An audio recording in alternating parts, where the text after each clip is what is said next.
ఉండేదానికి భాగవతాంతర్గతమైనటువంటి శ్రీమద్ భాగవతంలో దశమ స్కంధంలో షష్ఠాధ్యాయంలో 6వ అధ్యాయంలో ఉన్నటువంటి శ్రీ బాలరక్షా స్తోత్రాన్ని పారాయణ చేసి పిల్లలందరూ కూడా సుఖంగా ఉండాలి అని ప్రార్థన చేద్దాం.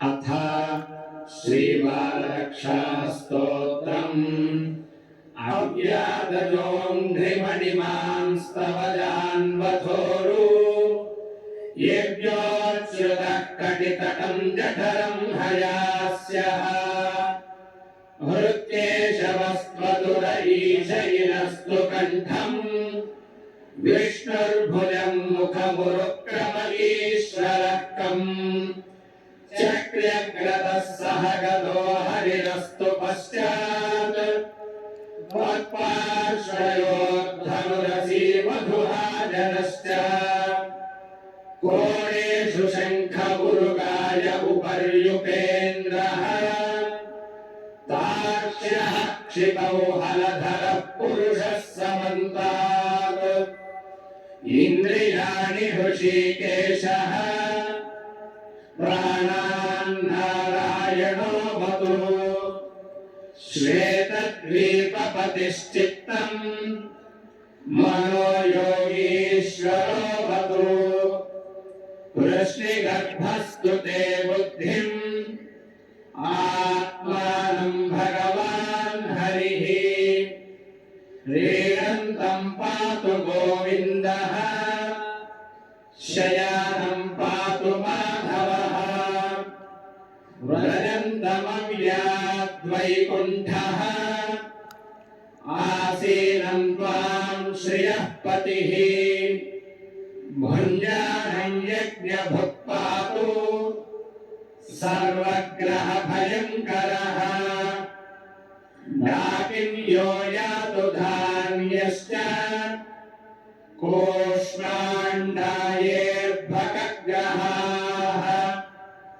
भूतप्रेतपिशाचाश्च यक्षरक्षो विनायकः ज्येष्ठा पूर्णा मातृकादयः उन्मादायेत्यपस्माराः देहप्राणेन्द्रियद्रुहः स्वप्नदृष्टा महोत्पाताः वृद्धबालग्रहाश्च ये सर्वे नश्यन्तु ते विष्णोः नामग्रहणभीरवः इति श्रीमद्भागवते दशमस्कन्धे गोपीकृत శ్రీబాలరక్షా స్తోత్రం. ఆ గోపికలు యశోదాదేవి అందరూ కలిసి కృష్ణ పరమాత్మకి రక్ష చేస్తున్నారు. అవ్యాద్ అజహ, అజహ అంటే పుట్టగలైనటువంటి వాడు, అనంతుడు ఆ పరమాత్మ నిన్ను రక్షించాలి అని ఆ విధంగా ప్రార్థన ఎలా చేస్తున్నారు అంటే పాదాది శిరఃపర్యంతం శిరఃప్రభృతి పాదాంతం. ఓ కృష్ణస్వామి, నిన్ను సకల దేవతా స్వరూపుడైనటువంటి నారాయణమూర్తి రక్షించాలి.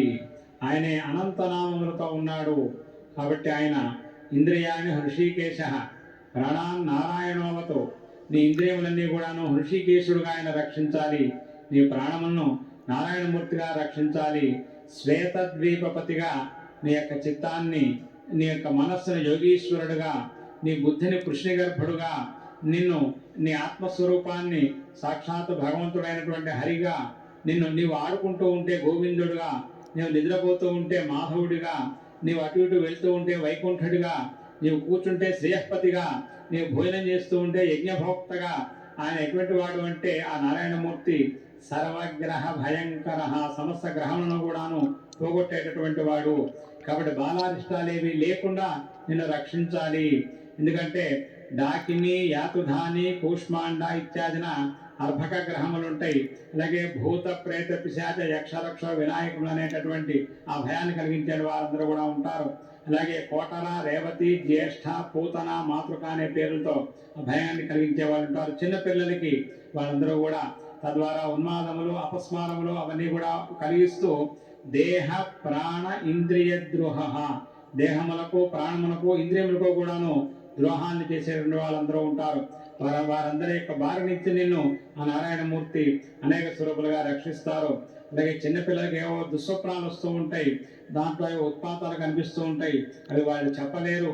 కాబట్టి అటువంటివన్నీ కూడా ఏవైతే ఉంటాయో స్వప్న దృష్ట మహోత్పాత, ఇంకా వృద్ధ గ్రహాలు బాలగ్రహాలు అని ఉంటాయి. ఇంతమంది ఏమో అర్భక గ్రహములు అని చెప్పారు 6వ శ్లోకంలో. ఆ విధంగా ఏ విధమైన గ్రహములు వాడాను, నేను నీకు ఏ విధమైన ఆపద రాకుండా సర్వే నశ్యంతుతే విష్ణోహో నామగ్రహణ భైరవ, విష్ణునామాన్ని స్మరించినట్లయితే దూరంగా పారిపోతాయి. నామగ్రహణ విష్ణోహో నామగ్రహణే భైరవ, భయపడి దూరంగా పారిపోతాయి.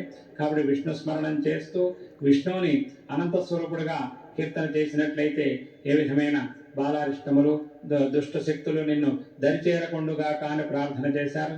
ఇటువంటి ప్రార్థన ద్వారా ప్రపంచంలో ఉండే బాలురందరూ కూడా రక్షింపబడాలి అని మనం శ్రీవారిని ప్రార్థిస్తూ ఇప్పుడు విశూచికామహ